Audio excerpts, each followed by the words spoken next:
Mesdames, Messieurs, bonjour et bienvenue à votre programme de Recto Actualité sur Baba Info.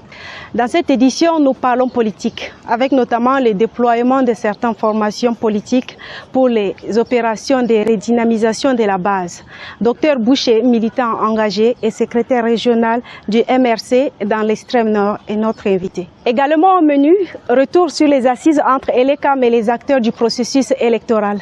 La deuxième édition de la plateforme régionale de concertation permanente vient de se tenir à Maroua. Et puis nous allons nous intéresser à ces opérations d'incitation aux inscriptions sur les listes électorales en cours dans la ville de Maroua. Retrouvons-nous dans un court instant pour le développement de ces informations.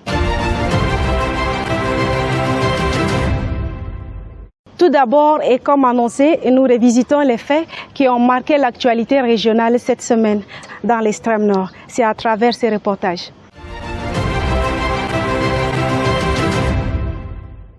Dans le cadre de la tournée nationale, le président national du Mouvement pour la défense de la République MDR, Dakole Tigana Tassi, est venu à Maroua le 18 avril 2024. Dans ses prises de parole, il a évoqué l'importance pour les électeurs de s'inscrire sur les listes électorales. Dans le cadre d'une tournée, la tournée a pour thème de la sensibilisation de nos cadres, donc, à savoir les présidents de section et sous-sections, pour sensibiliser nos militants et sympathisants à aller s'inscrire massivement sur les listes électorales. Comme vous le savez, les échéances sont déjà très proches.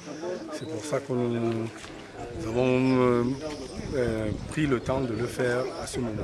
Quelques jours avant son arrivée dans la cité capitale de l'extrême nord, son homologue du Social Democratic Front, SDF Joshua aussi, est venu.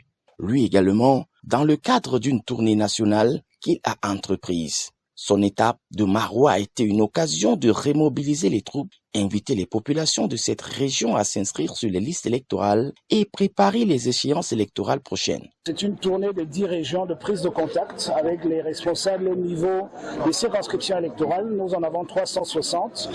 Dans l'extrême nord, il y en a 48. C'est avec eux que j'ai échangé aujourd'hui. Et il est très important que ces échanges aient lieu, surtout que nous développons notre programme et nous le voulons inclusif. Donc c'était un échange pour comprendre les problèmes les plus saillants dans les différentes circonscriptions électorales de l'extrême nord, pour pouvoir les prendre en compte dans nos propositions de politique publique, parce que vous savez qu'en 2025, le changement est inévitable et il faudrait bien que ce changement arrive en connaissance de cause des préoccupations de l'heure. À l'évidence, ces deux formations politiques sont d'ores et déjà préoccupées par la présidentielle de 2025 au Cameroun. Les deux leaders ont axé leur sensibilisation des citoyens sur les inscriptions sur les listes électorales. Le but est de garantir un scrutin apaisé en 2025.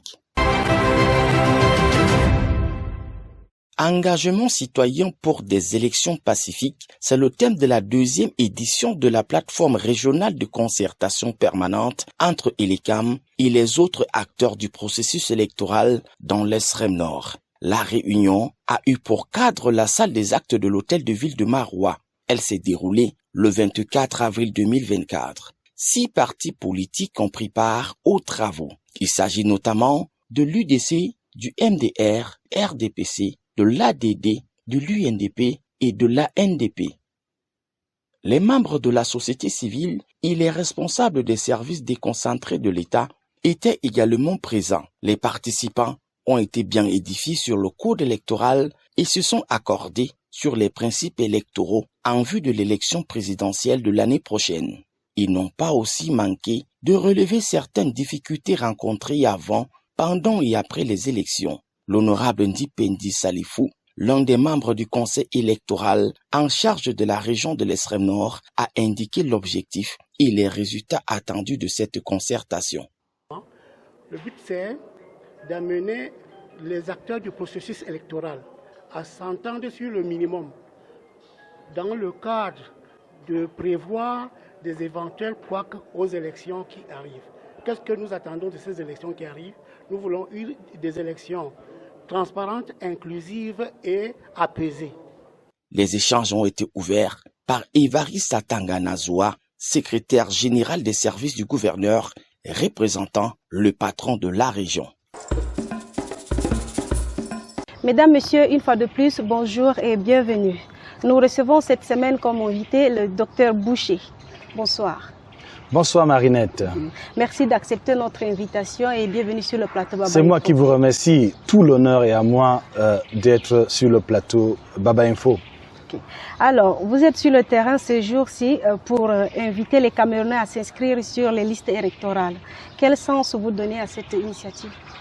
Je donne un sens de citoyenneté participative, parce qu'il s'agit de participer à la vie de la nation. Donc s'inscrire pour avoir son billet de vote qui est la carte électorale. Donc pour moi, c'est un sens de responsabilité dans la mesure où en élisant, c'est-à-dire en participant aux élections, on apporte sa contribution, on apporte son opinion, on exprime son choix sur la manière dont la cité, le pays doit être géré, par qui et comment. Est-ce qu'il y a des enjeux qui sont derrière ces appels et comment s'organise cette activité? Les enjeux sont là. Il y a une grande motivation populaire pour que le changement vienne au Cameroun. Et il y a un événement donc qui va accompagner cette aspiration populaire qui est le changement. Ce sont les élections. Il y a plusieurs élections qui arrivent.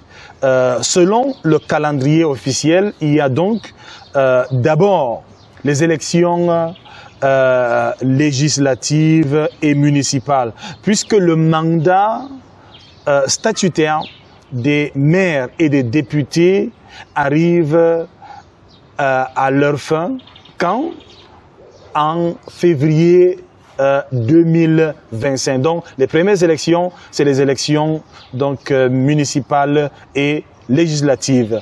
Plus tard, nous aurons les présidentielles. Selon le calendrier officiel, en octobre 2025. Et puis, ça sera les élections sénatoriales, le conseil régional, ainsi de suite. Quel est le retour qui vous revient? Le retour qui me revient est ambivalent. Donc, il y a des gens qui ont une bonne résonance, qui pensent que c'est le moment pour eux d'avoir donc la carte électorale pour apporter leur choix, leur expression politique par rapport à la manière dont le pays est gouverné.